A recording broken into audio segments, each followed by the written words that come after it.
Lecture 46 start करते हैं जी। FAR 1 Kaif 1 बातें बंद कर दें अब।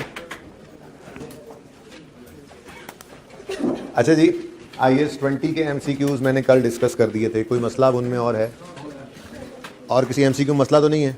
चलें IAS 40 के MCQs ओपन करें, आज ये डिस्कस कर लेते हैं और फिर अगला काम शुरू कर देंगे। और IAS 36 के इंशाल्लाह कल डिस्कस कर लेंगे और इस तरह से 1 बाय 1, ठीक है ना। IAS 16 के MCQs कितने बच्चों ने अटैम्प्ट किए? माशाल्लाह 4-5 ने इकट्ठे ही 4-5 ने कर दिए। आधे कर लिए, कम से कम आधे किए।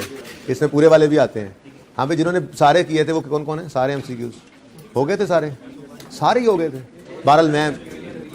बहरहाल मैं अपने तौर पे फिर भी इसमें से 3-4 कुछ डिस्कस करूंगा पर बारी आने पर, ठीक है ना। अच्छा देखो, IAS 16 के MCQs बहुत आसान थे। जो तो न्यूमेरिकल प्रॉब्लम्स है ना IAS 16 की, वो तो सारी एक ही, वो मैंने आपको बताया था, एक ही MCQ पर्चे के अंदर आया था टेस्ट में, उसी से 5 बन जाते हैं। यानी कि वो आपसे पूछ ले रीवैल्यूड अमाउंट, ये डेप्रिसिएशन एक्सपेंस निकलवा ले, ट्रांसफ़र जो इंक्रीमेंटेड ऑप्शन ट्रांसफ़र करते हैं वो आपसे निकलवा ले, क्लोजिंग एसेट की बुक वैल्यू निकाल ले बैलेंस शीट की डेट पे, या सरप्लस का क्लोजिंग आपसे निकलवा ले बैलेंस शीट डेट पे। तो एक ही MCQ से 4-5 जो है वो रिक्वायरमेंट बन सकती हैं। तो न्यूमेरिकली तो कोई मसला हो नहीं सकता था आपको MCQs में। प्रॉब्लम यही आ सकती थी कि थ्योरेटिकली वो डिस्क्लोजर्स को भी MCQ में टेस्ट कर लेता है, तो वो डिस्क्लोजर ना पड़े होने की वजह से मैंने MCQs को रोक के रखा होता, वरना उन MCQs में कोई जान नहीं थी। वो डिस्क्लोजर भी बस मेरे ख्याल में जिस दिन हयात इंडस्ट्री डिस्कस किया था, अगर 10 मिनट भी एंड पे बच जाते तो हम डिस्कस कर लेते। बहरहाल MCQs अब हो गए सारे, जिन्होंने अटैम्प्ट किए, जिन्होंने नहीं किए अल्लाह उनको तौफीक दे तो उनसे भी ये हो जाएंगे, ठीक है। मैं 1 बाय 1 बहरहाल डिस्कस करता रहूँगा, जो मेरे हिसाब से डिस्कशन के लायक MCQs होंगे हर चैप्टर में से वो मैं करता रहूँगा, लेकिन आपकी तरफ से अटैम्प्ट सारे होने चाहिए, ठीक है ना। ओके, अब IAS 40 की आज बारी है, कल इंशाल्लाह IAS 36 की बारी आएगी। ओके, इनमें कुछ MCQs मैं डिस्कस करूँगा, अगर उसके अलावा भी किसी में कोई क्वेश्चन हो आपका तो फिर वो उसके बाद आप पूछ सकते हैं, ठीक है। अच्छा जी, ये कितने बच्चों ने IAS 40 के MCQs अटेम्प्ट कर लिए हुए हैं? IAS 40 के कितने बच्चों ने कर लिए हैं? बेटा ये पास होने वाली शक्लें नहीं हैं, ये पास होने वाली शक्लें नहीं हैं। जैसे आप लोग पढ़ रहे हैं ऐसे पास नहीं होना, लिखवा लें हम हो जाएंगे। क्वेश्चन नंबर 3, दांव का साथ सजदों से देना चाहिए, सिर्फ दांव से काम नहीं चलता। ओके, क्वेश्चन नंबर 3 है, MCQ 3 है, Which of the following properties owned by an entity would be classified as an investment property? अब मैंने कुछ हाईलाइट किया, हेल्ड फॉर रीसेल हो तो क्या वो IAS 40 में फॉल करती है? नहीं। अच्छा, ये सिर्फ हाईलाइटेड पढ़ते रहे। Use as entities head office, अगर कोई बिल्डिंग कोई प्रॉपर्टी अगर यूज हो हेड ऑफिस बिल्डिंग के लिए तो क्या ये IAS 40 में फॉल करती है? IAS 16 वाली है। या यूज फॉर एग्जीक्यूटिव ट्रेनिंग, भाई एग्जेक्टिव्स तो बिजनेस के ही होते हैं, उनकी ट्रेनिंग के लिए एक बंगला रखा हुआ है। क्या हमारे जो स्टाफ की ट्रेनिंग होती है, एग्जेक्टिव्स की जो ट्रेनिंग होती है, उसके लिए हमने एक बंगला रखा हुआ है, वहाँ पे ट्रेनिंग करते हैं या वहाँ पे वो रुक कर ट्रेनिंग करते हैं, रिहाइश रखते हैं, जो भी है बहरहाल ये बिजनेस यूज़ के लिए ही है। तो ये तीनों ही प्रॉपर्टीज़ जो हैं, पहली IAS 2 में चली गई, ये दोनों इन्वेस्टमेंट प्रॉपर्टी में नहीं है, ये IAS 16 में चली गई। अब पढ़ते हैं वो जो हाईलाइटेड नहीं है उसमें से कोई चीज़, वो क्या है? बी ऑप्शन है, land purchase for investment potential, ठीक है। आगे कहता है planning permission has not been obtained for building construction of any kind. फिलहाल बिल्डिंग कंस्ट्रक्ट करने की आपको जो है ना वो क्या कहते हैं, परमिशन नहीं मिली, लेकिन भाई आपने लैंड खरीदा है और आपका मकसद ही क्या है? इन्वेस्टमेंट पोटेंशियल उसको देखते हुए आपने कैपिटल एप्रिसिएशन के लिए ले लिया, तो ठीक है, परमिशन भी मिलनी होगी तो मिल जाएगी, ना भी मिली तो लैंड तो पड़ा ही है ना, बिल्डिंग नहीं बनानी तो लैंड पड़ा है, कैपिटल एप्रिसिएशन उसकी देख लेंगे, उसके बाद जो है वो उसको बेचना जब होगा तो बेच भी देंगे, फेयर वैल्यू के ऊपर भी रख सकते हैं, कॉस्ट मॉडल पे भी, ठीक है। तो B option was the correct option. देख लें इस MCQ में कोई मसला है तो बताएं। नहीं है मसला? ओके, बुझे से लग रहे हैं आप लोग, 2 छुट्टियां, मतलब मैं बुझा सा रहा 2 दिन, अब आप लोग आ गए, मैं तो खुश हूँ, आप लोग मुझे देख के मिलके खुश नहीं हुए।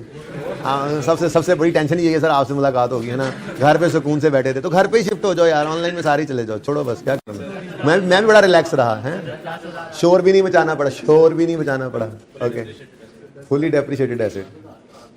अच्छा भाई ले लेना मुझसे। Sarfaraz limited uses fair value accounting where possible and has an office building used by SL for admin purposes. एक ऑफिस बिल्डिंग है जो IAS 16 में पड़ी है, ठीक है। अच्छा, इन्वेस्टमेंट प्रॉपर्टी के लिए वो कह रहा है कि फेयर वैल्यू अकाउंटिंग यूज करते हैं। एक बिल्डिंग है जो फिलहाल IAS 16 में, एडमिनिस्ट्रेटिव पर्पसेस का मतलब क्या है? IAS 16 PPE के अंदर पड़ी है। At 1 April 12 it had a carrying amount of 20 million and a remaining life of 20 years, ठीक है। पता नहीं ये क्यों दे रहा है। On 1 October 12 property was let to अच्छा third party and reclassified as an investment property. Book value उसकी 1 अप्रैल पे थी 20 मिलियन, ठीक है, और वो कह रहे हैं कि 1 अक्टूबर 12 पे उसको थर्ड पार्टी को दे दिया। The property had a fair value of 23 million at 1 October 12 and 23.4 million at 31 March 13।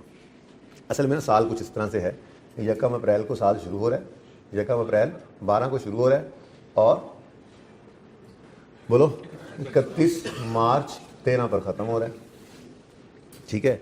अब वो कह रहा है कि कैरिंग वैल्यू 20 मिलियन की है और रिमेनिंग लाइफ 20 ईयर्स है, यानी कि स्ट्रेट लाइन मेथड भी हो तो आपको पता है कॉस्ट ओवर यूजफुल लाइफ करें या book value over remaining life करें, आंसर सेम आता है। तो डाटा तो गिवन था, ठीक है। अब सबसे पहले तो हम इधर खड़ी ये बिल्डिंग है इधर, ठीक है, और ये ट्रांसफ़र कब हो रही है? 1 अक्टूबर को।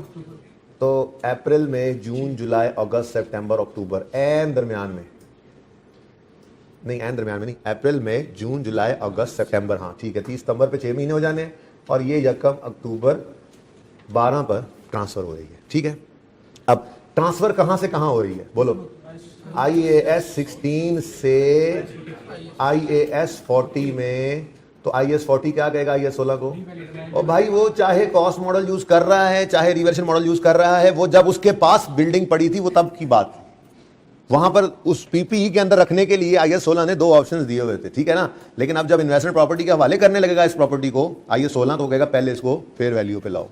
अब फेयर वैल्यू पे लाने के लिए रिवैल्यूएशन मॉडल ही है और उसके उसूल हैं वही, यानी आप 1 अप्रैल 12 को बुक वैल्यू कितनी है? 20, इसको लेकर आओगे 30 सितंबर या 1 अक्टूबर 12 तक और डेप्रीशिएट करोगे। इधर देखो, book value over remaining life कितनी, लेकिन 1 साल की नहीं, 6 महीने की डेप्रीशिएशन, ठीक है जी। तो 0.5 हो जाएगा माइनस, ठीक है, 0.5, 19.5 आ गया। अब 19.5 इसकी बुक वैल्यू है और इस दिन हम इसको रीवैल्यू करेंगे, ठीक है, यानी 1 अक्टूबर कह लो या 30 सितंबर कह लो, एक ही बात है, एक लाइन खाली छोड़कर रीवैल्यूड अमाउंट लिखेंगे। यही करते थे। कितनी है जी? 1 अक्टूबर पे 23 मिलियन इसकी फेयर वैल्यू है, 23 कितना आ गया?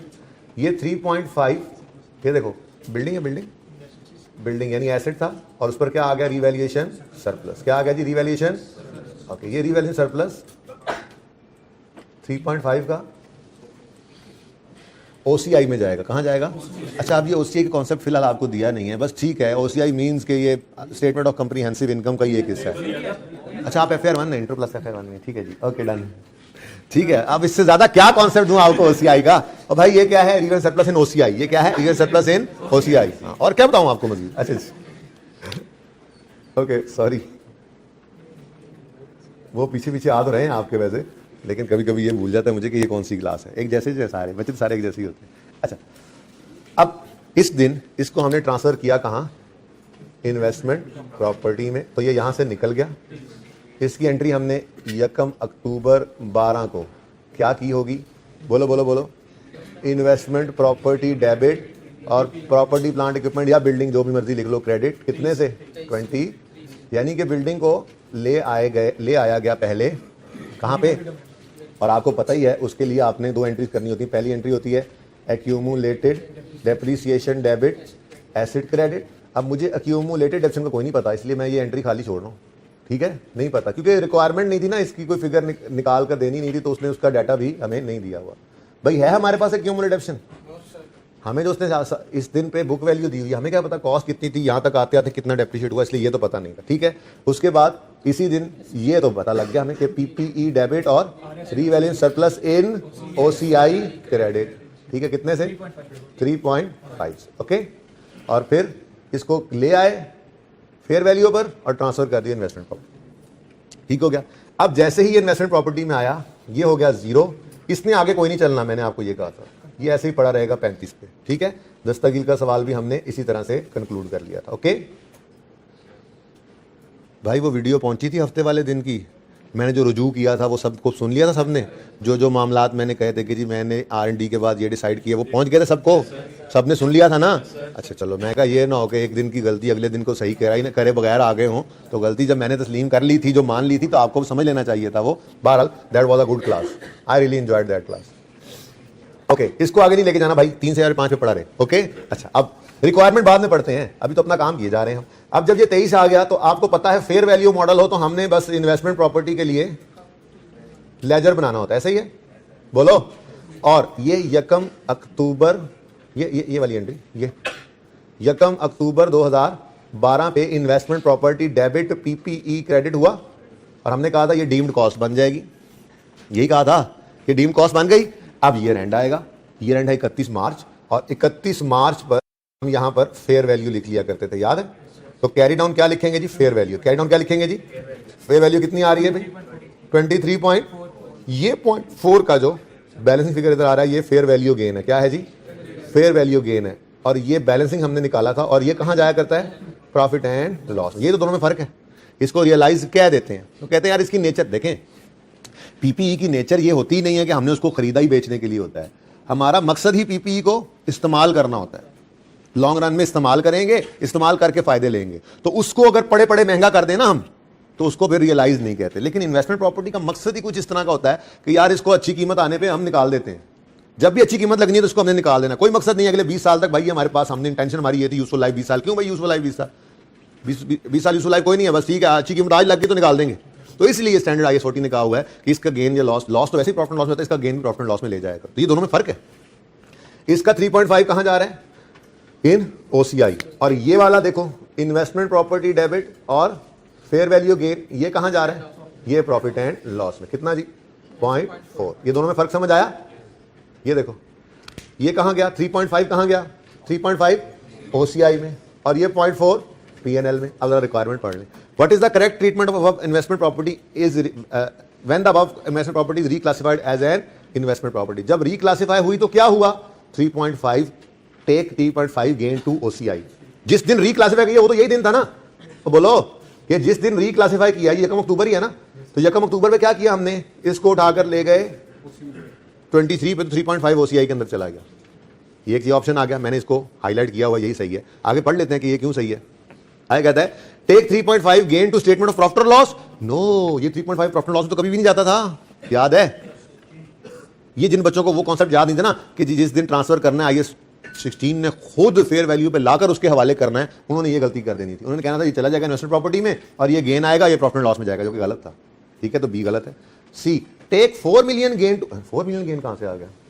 20 और अच्छा 0.4, नहीं कोई और गड़बड़ है। 23.4 है और पता नहीं ये कैसे निकला, ये 19 पॉइंट, पता नहीं कैसे, पता नहीं ये क्या फिगर है, हमें तो समझ ही नहीं आ रही। टेक 4 मिलियन, और नहीं यार बस ठीक है, ये सही है, सामने आ गया, ये ऑप्शन सही है, बस ओके। पता नहीं जीवोगिरी फिगर दी हुई, हमें क्या लेना देना, हमने देख लिया इसको। ठीक है, तो ये बार इतनी लंबी कहानी मैंने सिर्फ आपको समझाने के लिए की है। आपने तो पर्चे के अंदर कैलकुलेटर पर ये काम करना था, आपने देखना था। थोड़ी सी वर्किंग चलो यहाँ तक कर भी लेते तो बुक वैल्यू निकाल लेते 19.5, फिर उसके ऊपर आप कहते हैं जी इसको 23 पे लेकर जाओ, ये 16 और 3.5 का OCI में ले जाओ और नीचे ऑप्शन नजर आ जाना था। ठीक है ना, क्लियर है ये बात? ओके।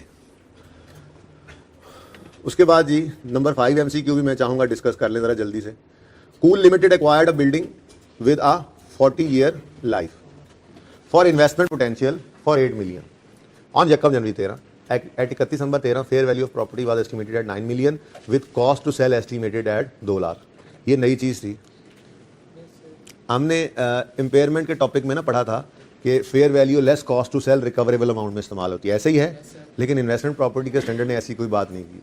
इन्वेस्टमेंट प्रॉपर्टी का स्टैंडर्ड ये नहीं कहता कि आप ईयर एंड पे इसको fair value less cost to sell पर लेकर जाएं। हाँ, एक और स्टैंडर्ड है, वो FR 2 में आप पढ़ेंगे, IAS 41, इससे अगला जो आया था, जो जानवरों की अकाउंटिंग सिखाता है, फलों की, पौधों की, ठीक है ना, बायोलॉजिकल एसेट्स की अकाउंटिंग सिखाता है, वो इसी मॉडल पे चलता है, fair value less cost to sell पे। लेकिन IAS 40 ने ऐसी कोई बात नहीं की हुई। तो अगर आपको सवाल के अंदर कॉस्ट टू सेल दे दे तो आपने कंफ्यूज नहीं होना, कॉस्ट टू सेल नहीं, सिर्फ फेयर वैल्यू पे उठाकर रखना है हमने। किस पे रखना है जी? फेयर वैल्यू पे उठाकर। ओके, तो इसका आंसर क्या बनेगा? वो कहता है if cool limited uses fair value model for investment property what gain should be recorded in profit और लॉस। तो 8 मिलियन की इन्वेस्टमेंट पोटेंशियल वाली बिल्डिंग खरीदी थी यकम जनवरी 13 पे, 31 दिसंबर 13 पे वो 9 मिलियन की होगी, तो पूरा 1 मिलियन कहाँ चला जाएगा? प्रॉफिट एंड लॉस में एज एन एक्सपेंस। अल्लाह करे अब मुझे इसके सोल्यूशन नजर आ जाए तो मैं दिखा दूं, वरना आप खुद देख सकते हैं यार, ओपन कर लें सोल्यूशन। ये जो ग्रांट है तो मैं भी 1 मिलियन ही कह रहा हूँ, मैंने क्या कहा? ये कौन सा MCQ था? ये ठीक है जी, 1 million is the answer fair value gain of 1 million should be taken to profit loss, cost sale are ignored and since entity uses fair value model no depreciation will be charge. ठीक है जी, सही है। Okay देखें जी उसके बाद कोई, हाँ एक और, दो और है, बात दो ही हूँ लग रहे। अच्छा ले जी, यहां तक को मसला, वो तो एमसीक्यू को मसला तो नहीं है। एमसीक्यू 9 में है, if an entity wishes to change from cost model to fair value model under IAS 40 investment property when may it do so. इसका ज्यादा अच्छा जो कॉन्सेप्ट क्लियर होगा ना वो IAS 8 में हमें होगा, ठीक है ना, वहां पे बड़ी डिस्कशन करनी है, लेकिन चलें वहां पर जाकर फिर आपको ये बात रिवाइज हो जाएगी। फिलहाल सुन लें। बेसिकली अकाउंटिंग पॉलिसीज होती हैं जो हमें ऑप्शन दिए जाते हैं ना स्टैंडर्ड के अंदर, उनमें से किसी एक को सिलेक्ट करना, ये हमारी अकाउंटिंग पॉलिसी होती है। जैसे IAS 16 ने कहा कॉस्ट मॉडल कर लो या fair value model use, revaluation model use कर लो, मैंने कहा ठीक है। IAS 2 ने कहा इन्वेंटरीज को FIFO पे रख लो या एफको पे, ऑप्शन है। इन्वेस्टमेंट प्रॉपर्टी ने कहा कि प्रॉपर्टी को कॉस्ट मॉडल पे रख लो या फेयर वैल्यू मॉडल पे, ऑप्शन है। अब इन ऑप्शंस में से जब कोई एक ऑप्शन सेलेक्ट कर लिया आपने, इनिशियल रिकग्निशन कर ली, फिर सब्सिक्वेंट मेजरमेंट पे आपने किसी एक ऑप्शन को सिलेक्ट कर लिया, तो अब स्टैंडर्ड्स ये रिक्वायर करते हैं कि ये आपकी अकाउंटिंग पॉलिसी बन गई है, अब इसको कंसिस्टेंटली अप्लाई करना है ओवर द ईयर्स। क्या करना है जी? कंसिस्टेंटली। आपको इंट्रो अगर याद हो तो उसमें आपने देखा होगा कि FIFO और एफको, एक ही सवाल में FIFO और एफको लगाते थे आप जब क्लोजिंग स्टॉक की कॉस्ट निकालने के लिए, तो दोनों की वैल्यूज डिफरेंट होती थी। और अगली बात का आपको बताया, क्लोजिंग स्टॉक का डायरेक्ट रिलेशन था प्रॉफिट के साथ। क्लोजिंग स्टॉक बढ़ता था तो प्रॉफिट भी बढ़ जाता था, क्योंकि वो कॉस्ट ऑफ सेल को माइनस करने वाली चीज है ना, तो कॉस्ट को कम कर देता था। क्लोजिंग स्टॉक कम होता था, मतलब कहने का ये है कि क्लोजिंग स्टॉक का इंपैक्ट डायरेक्ट प्रॉफिट पे है, इतना तो याद होगा, ठीक है ना।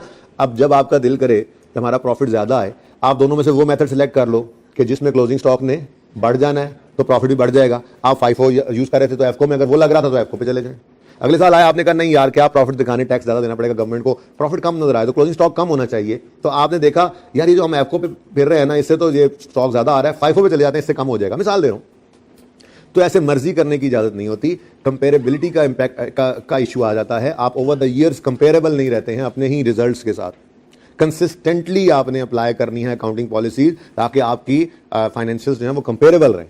बात समझ रहे हैं? तो once policy is selected it should be applied consistently over the years. ये तो है जनरल रूल स्टैंडर्ड्स का। स्टैंडर्ड्स ये कहते हैं कि जब पॉलिसी आप सेलेक्ट कर लो तो फिर उसको कंसिस्टेंटली अप्लाई करना है। फिर IAS 8 आएगा, वो हमने पढ़ना है। उसकी अकाउंटिंग में आपको बताया था कि change in accounting policy, prior year error और चेंज इन एस्टीमेट को सिखाता है कि क्या करना है। चेंज इन एस्टीमेट को हमने सीख लिया, वैसे क्या करते हैं प्रोस्पेक्टिवली। चेंज इन पॉलिसी के अंदर हमें IAS 8 बताएगा कि अगर पॉलिसी में चेंज करना है तो उसको रिट्रोस्पेक्टिव इंपैक्ट होगा। ये इसको सीखेंगे तो वहीं पर जाकर, लेकिन इसका मतलब यह है कि चेंज इन पॉलिसी हो सकता है। अब दो शर्तें, दो सूरतें बताई गई हैं IAS 8 के अंदर कि कब आप अकाउंटिंग पॉलिसी को चेंज कर सकते हैं। क्योंकि पहली बात तो यही थी कि अगर अकाउंटिंग पॉलिसी सेलेक्ट की है तो फिर उसको कंसिस्टेंटली अप्लाई करना है। लेकिन अगर चेंज करनी हो अकाउंटिंग पॉलिसी तो कौन सी दो सूरतों में इजाजत है? तो स्टैंडर्ड लिखा हुआ है, एक तो ये है कि स्टैंडर्ड बदल जाए। अब जो हम पहली एग्जांपल इंशाल्लाह करेंगे ना IAS 8 के अंदर, उसमें आपको सवाल के अंदर बोरिंग कॉस्ट आपने पढ़ लिया ना, ये बोरिंग कॉस्ट की एग्जांपल है। असल में हमने अपने बड़ों से यही सुना, IAS 23 जो था पुराना 2003 तक जो था, 2003 तक जो IAS 23 था वो ऑप्शन देता था। हम तो उस वक्त हम भी नहीं पढ़ते थे ना उस वक्त, ठीक है ना, हमने भी नहीं पढ़ा हुआ था, तो हमने बड़ों से ये सुना अपने बड़ों से कि IAS 23 पुराना वाला जो था वो ये कहता था कि बोरिंग कॉस्ट को चाहो तो कैपिटलाइज कर लो, चाहो तो एक्सपेंस आउट कर दो लेकिन 2003 के अंदर ये बदला और बदल के इसने मैंडेटरी कर दिया कि क्वालिफाइंग एसेट पर बोरिंग कॉस्ट जो कमेंसमेंट सेशन के दरमियान वाली है, बोरिंग कॉस्ट जो है क्वालिफाइंग एसेट वाली, वो लाजमी है कैपिटलाइज करनी। अब ये चेंज आ गया। अब मिसाल के तौर पे एक कंपनी 2003 से पहले मे की वजह से इंटरेस्ट को एक्सपेंस आउट करती थी और उन्होंने ये सोचा कि अब जो है हम इसको जाहिर है फॉलो करना ही पड़ेगा हमें स्टैंडर्ड को, तो उन्होंने इसको क्या कर दिया, पॉलिसी को चेंज कर दिया। तो ये चेंज इन पॉलिसी किस वजह से आया? स्टैंडर्ड की रिक्वायरमेंट थी। एक तो ये इजाजत होती है और दूसरी इजाजत ये होती है कि आप अकाउंटिंग पॉलिसी क्यों चेंज कर रहे हैं। तो मैनेजमेंट बताती है कि जी ये ना यूजर को ज्यादा अच्छा बेटर इंफॉर्मेशन देगी ये बात अगर हम पॉलिसी चेंज करते हैं। अगर आप मैनेजमेंट ये डेमोन्स्ट्रेट कर ले कि ये जो चेंज इन पॉलिसी है इससे यूजर को ज्यादा बेटर इंफॉर्मेशन मिलेगी तब भी ये अलाउड है। लेकिन ये भी ऐसा नहीं है कि हर साल कहें जी नहीं अब ये बेटर प्रेजेंट करेगी, और वो ये भी नॉर्मली ऐसा होता ही नहीं है। चेंज इन पॉलिसी बड़ी मुसीबत है, वो रेट्रोस्पेक्टिव एप्लीकेशन है। आप जाकर अकाउंटिंग सीखोगे ना, आपको नहीं रहने दो जी पॉलिसी ठीक है, सेम ही अच्छी होती है, कौन जाए 10 साल पुरानी अगर पॉलिसी है तो 10 साल पीछे जाके फाइनेंस स्टेटमेंट को सही करने बैठ जाए और नहीं यार रहने दो भाई ठीक है बस ऐसे ही ठीक है, पॉलिसी यही चलने दो, छोटी मोटी चेंजेस करने की वो आपका दिल ही नहीं करेगा। बात समझ रहे हो? दोबारा ये सारी बात इंशाल्लाह IAS 8 के अंदर दोबारा करेंगे। खुलासा ये, अकाउंटिंग पॉलिसी ऑप्शन होता है, FIFO, FO, fair value cost. Once selected, it must be applied consistently over the years. It can be changed only for two reasons. या तो स्टैंडर्ड बदल जाए या मैनेजमेंट ये डेमोन्स्ट्रेट कर सके कि यूजर को ज्यादा बेटर इंफॉर्मेशन मिलेगी इस चेंज से. बात खत्म हो गई. अब पढ़ के देखते हैं ये क्या कह रहा है. If an entity wishes to change from cost model to fair value model, change in policy की बात कर रहा है ना, बोलो. When may it do so? When the board of director approve a change. Board of director ने कहा change कर दो. ऐसे कैसे भाई, बोर्ड ऑफ डायरेक्टर तुम कौन हो हैं? तुम वक्री डॉन बने हुए हो. दो ही सूरतें हैं, स्टैंडर्ड बदला है नहीं. आप ये डेमोन्स्ट्रेट कर सकते हो कि ये बेटर इंफॉर्मेशन देगी यूजर को नहीं, तो फिर तुम जो मर्जी कहते रहो. Sorry. Next, when the value of asset will improve with the revised model. Asset की वैल्यू बढ़ जाएगी. मकसद क्या है? फाइनेंशियल स्टेटमेंट एसेट की वैल्यू बढ़ जाए. ये मकसद चेंज इन पॉलिसी का नहीं हो सकता. चेंज इन पॉलिसी इस वजह से नहीं कर सकते आप, ये तो गलत बात है. ठीक है, आप कोई दो नंबरी लगा के आप कर वही काम रहे हो, लेकिन उन दो में ले जाए वो अलग बात है. लेकिन वैसे कहने का मतलब ये है कि इस वजह से आप जो है वो चेंज पॉलिसी नहीं कर सकते. तीसरा, when a change will result in a more appropriate presentation. Yes, this is correct option. क्या कह रहे हैं? चेंज जो है पॉलिसी के अंदर वो बेटर प्रेजेंटेशन देगी, यानी यूजर को बेटर इंफॉर्मेशन देगी. ठीक है, बिल्कुल ये एक वजह हो सकती है. When the market of these properties is fluctuating होना चाहिए था.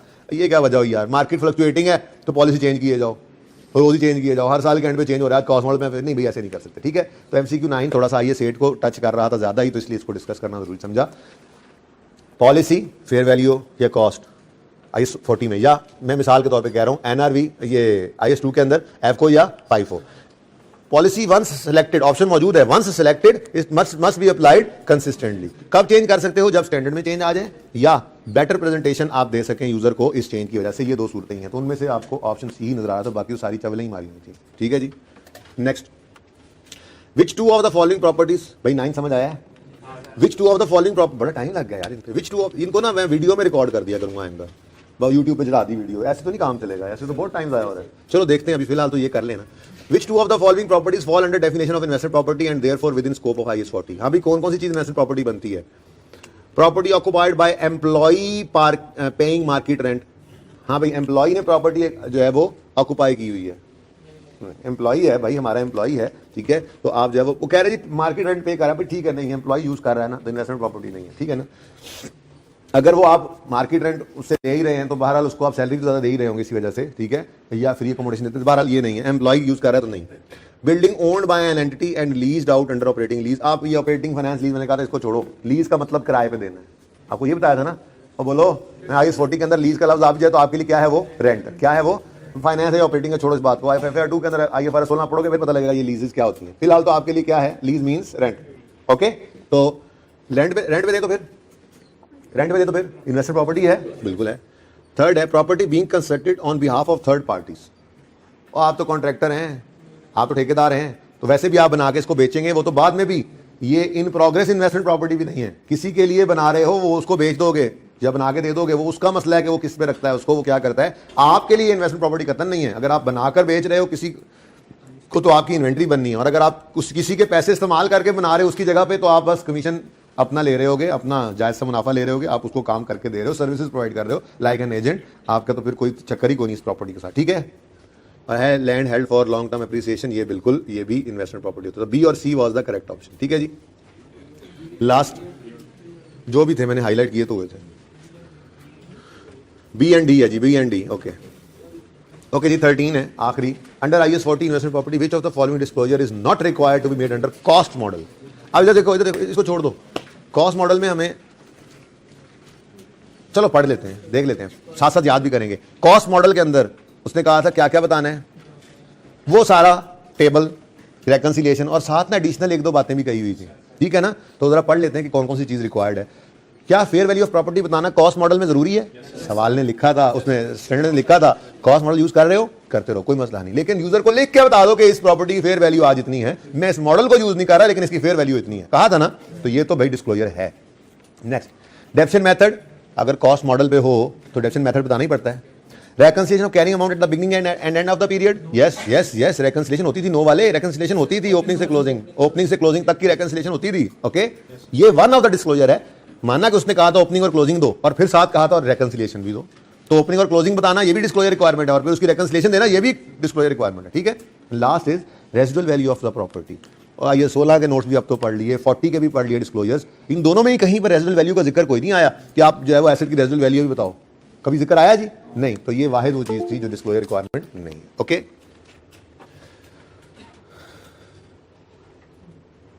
अच्छा आइए 36 के एमसीक्यूज, आइए 36 के एमसीक्यूज किस किसने किए हैं? बोले आइए 36 के एमसीक्यूज अटेम्प्ट किए हैं। पढ़ने वाले 10-12 बच्चे नजर आ रहे हैं मुझे, बस पास होने वाले। ये समझ रहे हैं कि बस ऐसे ही काम हो जाना है, आपका काम हो जाना है।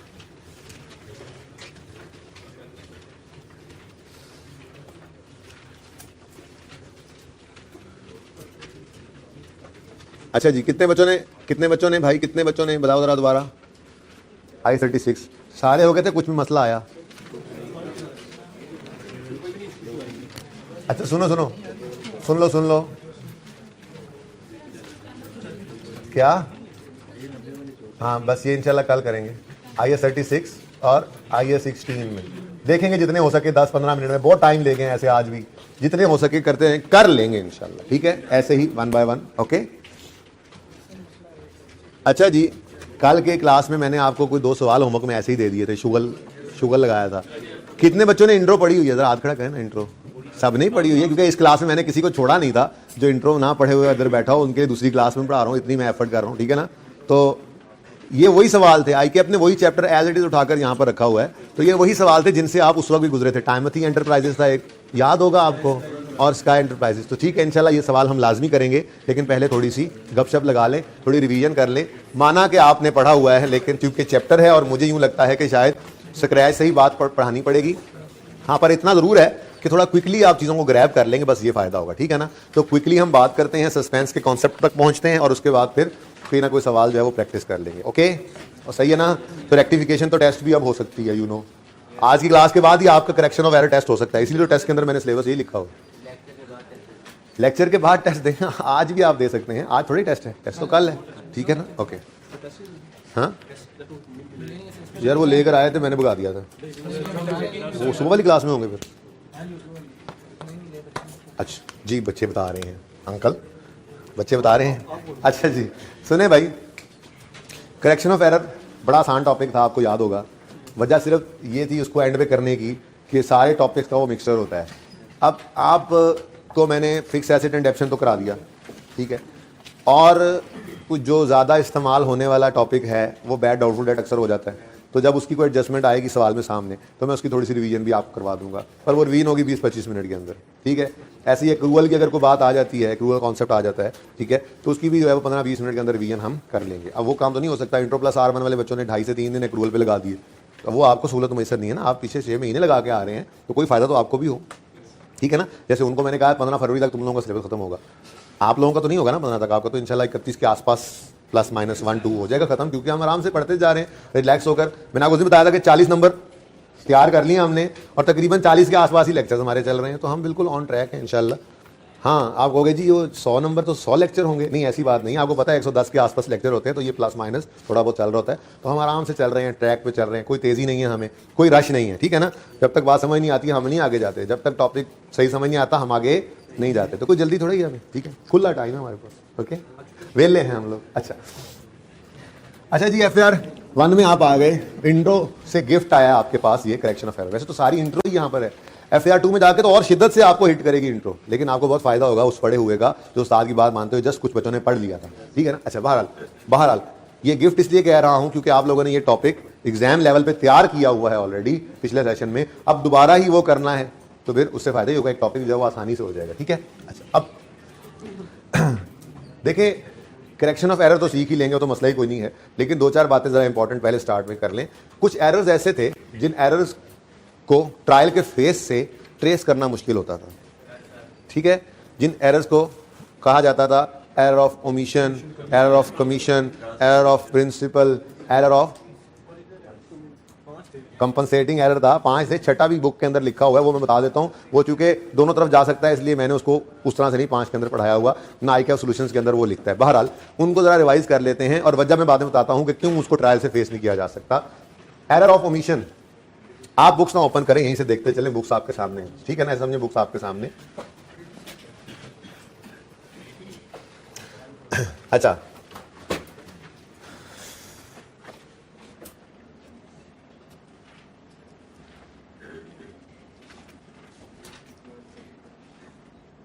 ओके अच्छा जी, ओमिट कर देना, कोई चीज सिरे से एंट्री लिखी ही नहीं, ठीक है ना। आपने चाय बनाई, चीनी डालना ही भूल गए, this is error of omission. ज्यादा डल गई, कम डल गई, ये बात नहीं हो रही, चीनी डाली नहीं, फीकी चाय बना दी आपने, ठीक है। तो क्या किया, एक काम करना था, सिरे से हुआ ही नहीं, ठीक है। अब example, sold goods to mister Umar for 3700 on credit and accountant omitted to record the transaction. होना क्या चाहिए था, बोलो, होना क्या चाहिए था, sold goods to mister Umar, debtor Umar, ठीक है। एंट्री करनी चाहिए थी debtor Umar debit sales credit 3700 से, लेकिन बदकिस्मती से चीनी डालना ही, ये चीनी थी, ठीक है, चीनी डालना ही भूल गए। शुगर थी, हाँ जी, तो डाल लेते ओके। बातें याद हैं, आप इंट्रो वाली बातें भी याद हैं अभी तक हैं? अच्छा चलो, अच्छी बात है। डेटर डेबिट सेल क्रेडिट होना था, नहीं हुआ, तो कर लो, तवा लगा रहे हो मेरा है ओके जी। Debtor Umar debit sales credit कितने थे, 3700। अच्छा कैसे रिलैक्स हो गया ना ये टॉपिक, वैसे इसको देखो भाई को, दोनों को यूं करके बैठे हैं, ठहरो, गिरा लगा के बैठे हुए हैं, जैसे पता नहीं क्या है, बना घारा आ जाता है जैसे। तो भाई उधर भी आप लोगों को इस टॉपिक की समझ नहीं आती थी, समझ आइए अच्छा ओके, ये बात समझ आइए। अब ये क्या है भाई, एरर ऑफ ओमिशन। ये क्या है जी, एरर ऑफ ओमिशन। क्या मतलब,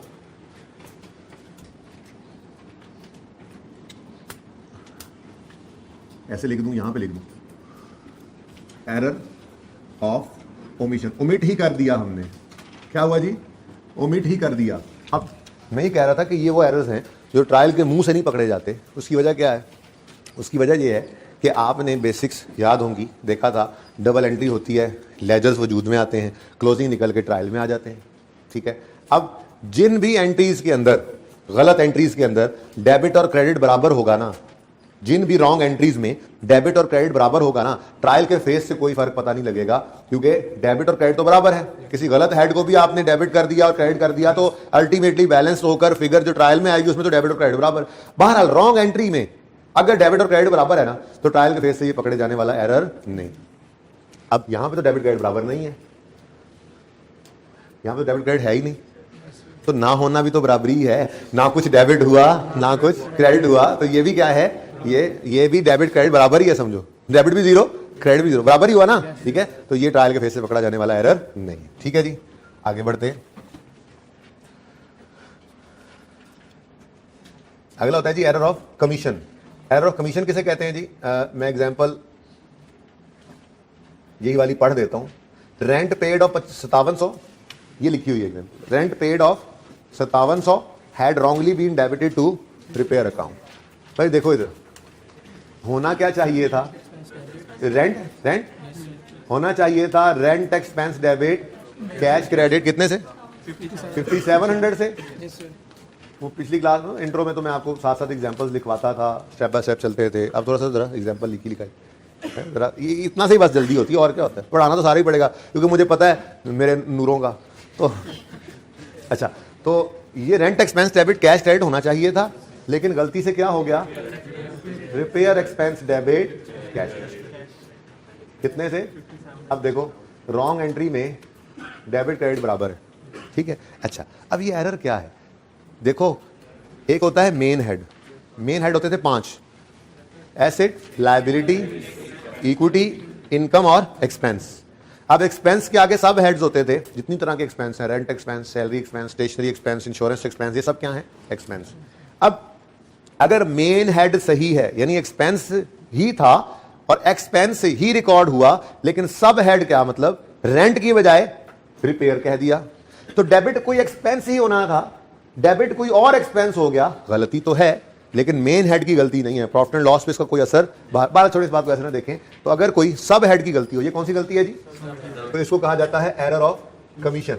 error of commission, okay. Error of commission का मतलब क्या है जी, सब हेड की गलती। क्या है ये, क्या है जी, सब हेड की गलती। इस तरह से हम याद किया करते होंगे, सब हेड की गलती। ठीक है, तो भाई आसान काम, याद आ रहा है? रेक्टिफिकेशन, ओरिजिनल और रॉन्ग से सवाल करते थे, याद है? रिपेयर रेंट एक्सपेंस डेबिट होना था, नहीं हुआ तो कर लो। ऐसे कह रहे थे तुम थोड़ी देर पहले। डन जी, 5700। कैश क्रेडिट ये हो गया, कैश क्रेडिट होना था, हो गया, कुछ ना करो। रिपेयर एक्सपेंस डेबिट हो गया, होना चाहिए था, तो सही करने के लिए क्या करो? क्रेडिट कर लो, मसला क्या है? लो जी, रेक्टिफिकेशन स्टार्ट हो गई और एंड भी हो गई थोड़ी देर में। फिर प्रैक्टिस करेंगे ना 2-3 दिन तो, और जो जरूरत पड़ेगी कुछ रिवीजन की वो करते रहेंगे साथ साथ। ठीक है, बैड डाउटफुल डेट में मसला आएगा, नहीं 20 मिनट से बाद काबू में आएगी तो दिन लगा लेंगे, हमें क्या है, खुला टाइम आपको पता है हमारे। ओके, सही है जी। एरर ऑफ कमीशन क्या है? In this error effect is given to wrong accounting head relating to correct main head. Accounting head जो है ना, अकाउंटिंग हेड वो था रेंट, लेकिन हिट कर दिया उसको हमने रिपेयर में, लेकिन मेन हेड क्या है? एक्सपेंस ही था, एक्सपेंस में किसी गलत जगह रिकॉर्ड हो गया। ठीक है, सही है। एरर ऑफ प्रिंसिपल, एक एग्जाम्पल देखें। एग्जाम्पल नजर आ रही है ना सबको? नहीं तो किताब में तो आ ही जाएगी। बहरहाल ये नजर आ रही है सबको, मैं बोल देता हूं, वैसे भी नजर आना ना भी यार समझ आती है आपको। आमिर भाई नजर आ रही है ना? ओके, ये एग्जाम्पल मैं सोल्यूशन जरा छुपा लेता हूं क्योंकि सोल्यूशन हम खुद बना रहे हैं, ये वही सोल्यूशन ही बना हुआ है हर एक का अलग अलग, हम वहां सोल्यूशन ही बना रहे हैं। ओके, अच्छा जी। फिर रेंट पेड 1700 रॉन्गली डेबिट कर दिया फर्नीचर को, होना चाहिए था rent expense debit cash credit. कितना? 1700 से, लेकिन कर दिया फर्नीचर। फर्नीचर तो फिक्स एसेट होता है, फर्नीचर डेबिट कैश। यार थोड़ी सी जगह भी रखनी थी नाम लिखने के लिए यार, क्या हो गया यार? फर्नीचर डेबिट कैश क्रेडिट 1700 से। हाँ भाई, मसला है, एक तो गलती की, ऊपर से मेन हेड की गलती कर दी। ये बड़ा आपको पता है लंबा चौड़ा जो है ना एरर बन गया है। क्या मतलब? एसिड हिल जाए तो आपको पता है साथ डेफिनेशन में मुसीबत डाल देनी होती है। ठीक है ना? तो भाई एक क्या था? एक एक्सपेंस था। क्या था? एक्सपेंस था, उसको ही क्या कर दिया? एसिड बना दिया गलती से। तो this is called error of principle. Principle accounting principle की वायलेशन होगी। एसिड है ही नहीं भाई, एक्सपेंस है, एसिड बना रहे हो, डेफिसिट करोगे, फिर क्या कर रहे हो यार? प्रिंसिपल का ही एरर कर दिया। Error of principle. ठीक है जी। अब ये क्या है जी? ये क्या है जी? मेन हेड की गलती। क्या कर दी हमने? मेन हेड की गलती लिखा है मैंने, समझना है तो मैं बोल तो रहा हूं ना, कान तो काम करते हैं ना। मेन हेड की गलती।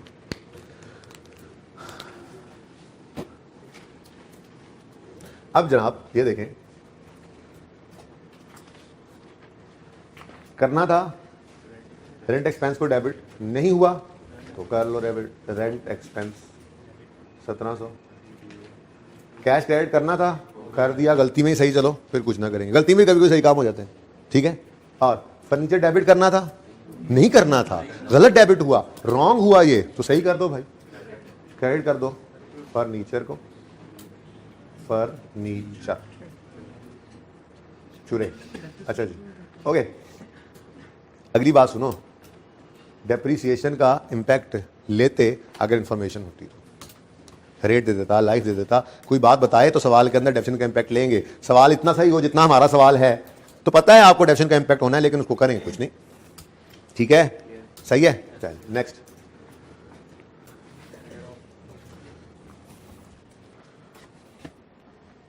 Next is error of original entry. क्या जी?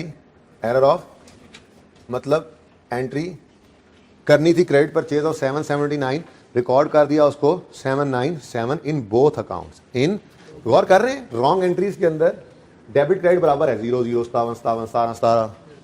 तो ये वो लिस्ट चल रही है कि जो एरर्स ट्रायल के फेज से पकड़ में, अभी आपको बताऊंगा ट्रायल के फेज से कौन सा एरर पकड़ा जाता है, ट्रायल का फेज देखते ही कौन सा एरर पकड़ा जाता है, अभी बताता हूं आपको। ठीक है, ओके। उसके बाद ये example, credit purchase of 779, purchases debit, creditor credit कितना जी? 779। क्रेडिट परचेजेस ऑफ 779, ये रिकॉर्ड होना था, ओरिजिनल एंट्री ये थी। ठीक है, लेकिन क्या कह रहे हैं जी कि ओरिजिनल एंट्री ही गलत, एंट्री ही गलत ओरिजिनली रिकॉर्ड हो गई। क्या कर दिया?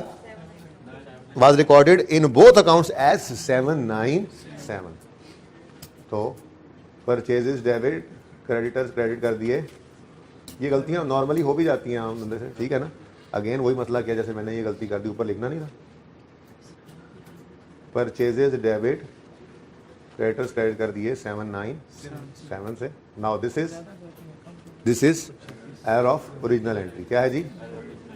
Error of original entry. Entry ही ओरिजिनली क्या कर दी? गलत।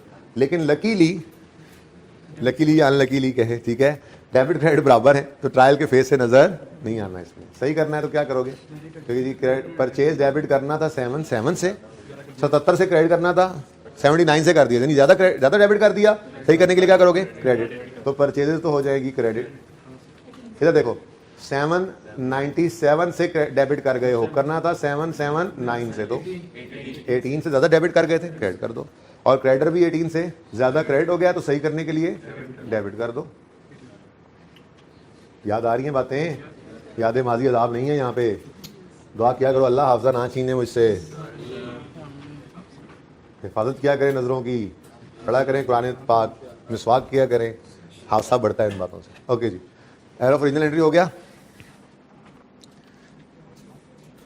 कंपनसेटिंग एरर, ठीक है जी, इसकी कोई एग्जांपल नहीं है, ठीक है, मैंने इसकी एग्जांपल इंट्रो बार करवाई थी। कोई ना कोई कंपनसेटिंग एरर इसे कहते हैं कि मिसाल के तौर पे वो कहे जी कि सेल जो थी वो थी, क्रेडिट सेल जो थी वो थी 100 रुपये की, ठीक है। अब एंट्री होनी चाहिए थी डेटर डेबिट सेल क्रेडिट, उसको गलती से हमने क्रेडिट परचेज समझ लिया और एंट्री कर दी परचेज डेबिट क्रेडिट क्रेडिट, तो कंपनसेटिंग एरर बन गया ना। ये एग्जांपल बना लें, चलो एग्जांपल अपनी बना लेते हैं। बच्चे कह रहे हैं करें सही कोई काम, फीस नहीं भरी आपने ली नहीं है फीस, फिलहाल किया करें। Example, a credit sale of ₹100 was wrongly recorded as credit purchase. अब मैंने खुद बनाई है ये एग्जांपल, इसलिए मैं जो कह रहा हूँ उसका मतलब भी यही है फिर कि क्रेडिट परचेज थी, क्या क्रेडिट सेल थी, यानी डेटर डेबिट सेल क्रेडिट होना था 100 से, उसको रिकॉर्ड कर लिया एज क्रेडिट परचेज। मतलब पूरी बात ही मैं ये कह रहा हूँ, गलती क्या हुई है कि हमने परचेज डेबिट क्रेडिट कर दिया, ठीक है ना। हाँ, ये मैंने खुद बनाई एग्जाम्पल, तो मेरी मर्जी, अब मैं जो कहूँ, ठीक है। हाँ भैया देखो, एंट्री थी डेटर डेबिट सेल क्रेडिट 100 से कर दो, लेकिन गलती से कर गए परचेजेस डेबिट क्रेडिटर क्रेडिट, लेकिन 100 से। ये लिखा नहीं हुआ, मैं कह रहा हूँ बस, इसलिए लिखा हुआ, लिख देना चाहिए था विद सेम अमाउंट, बहरहाल लिखा हुआ, क्या बोल जो रहा हूँ। अब देखो कंपनसेटिंग एरर क्यों कह रहे हैं, डेबिट और क्रेडिट तो बहरहाल हो गई ना चीज़ें, ठीक है। एक एरर ने दूसरे एरर को कंपनसेट कर दिया, अब सही करने के लिए ओरिजिनल एंट्री करनी पड़ेगी और रॉन्ग वाली को उल्टाना पड़ेगा। ये इस तरह का एरर हुआ है, ठीक है ना। यानी कि डेटर डेबिट इकट्ठी करनी है, अलग अलग करनी है, आपकी मर्जी है। डेटर डेबिट 100 से, यहीं पर सेल क्रेडिट करके अगली एंट्री दोबारा अलग कर लो। मैं तो कहता हूँ इधर इकट्ठा ऐसे भी कर देते थे। डेटर डेबिट सेल क्रेडिट 100 से, ये होना चाहिए था, नहीं हुआ, होना चाहिए था, नहीं हुआ। इधर देखो, ये जो हुआ गलत हुआ, परचेज डेबिट क्रेडिट गलत है, तो रिवर्स करो इसको। तो क्रेडिटर डेबिट 100 से और परचेजेस क्रेडिट 100 से, ठीक है जी, सही है। दिस इज रिपीट हुआ पड़ा, देख लो, एंट्री हो गई। Compensating error,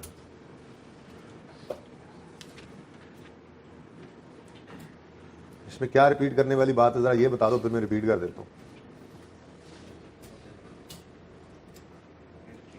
entry debtor debit cell credit होना था, नहीं हुआ, कर लो।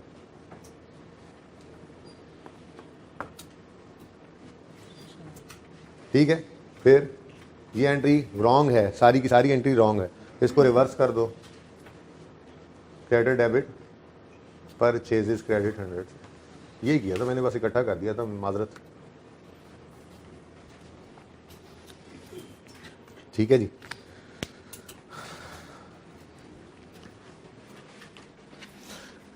अब एक किताब के अंदर एरर लिखा हुआ है, उसे कहते हैं ट्रांसपोजिशन एरर। क्या कहते हैं जी? ट्रांसपोजिशन एरर ये होता है, जैसे यहाँ पे था ना ये 797, इसको 779 था, इसको 797 लिख दिया। This is called transposition error, this is called.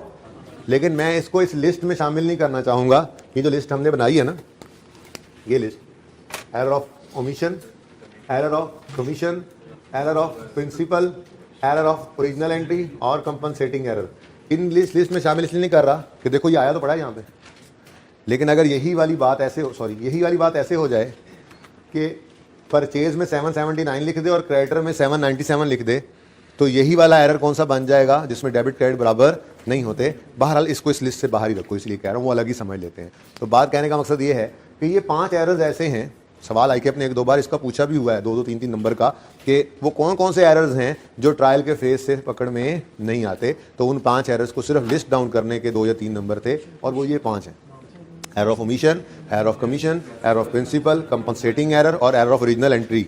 ये 2 से 3 नंबर का 2-3 बार आया हुआ है सवाल, जस्ट ये पूछा हुआ है ICAP ने, ठीक है। अब इसके पीछे लॉजिक क्या है कि ये क्यों नहीं नजर आते, तो उसकी वजह ये है कि इन सारे एरर्स में रॉन्ग एंट्री के अंदर डेबिट और क्रेडिट क्या होता है, बराबर होता है, ठीक है जी।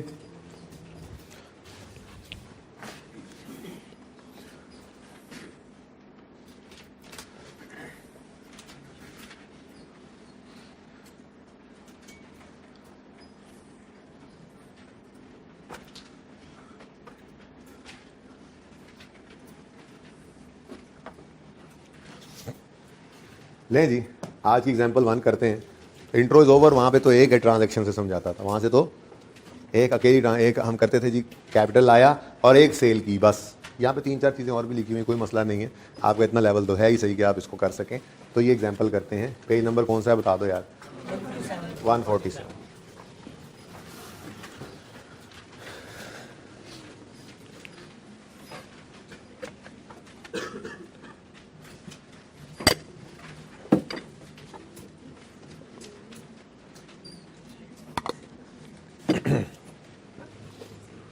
Okay. Following trial balance is extracted from the books of Mr. Yasir for year ended 30 जून 11। और ये पूरा ट्रायल है जी, ठीक है, या एक्सट्रैक्ट्स हैं पता नहीं, क्योंकि मुझे तो एक्सट्रैक्ट्स ही लग रहे हैं। इसमें कैपिटल, हाँ है कैपिटल, पूरा ट्रायल है जी, ट्रायल पूरा है। लेकिन अगर आप और करें तो एंड पे ये टोटल्स मैच नहीं कर रहे। अब क्या करना पड़ेगा, देखिएगा इधर।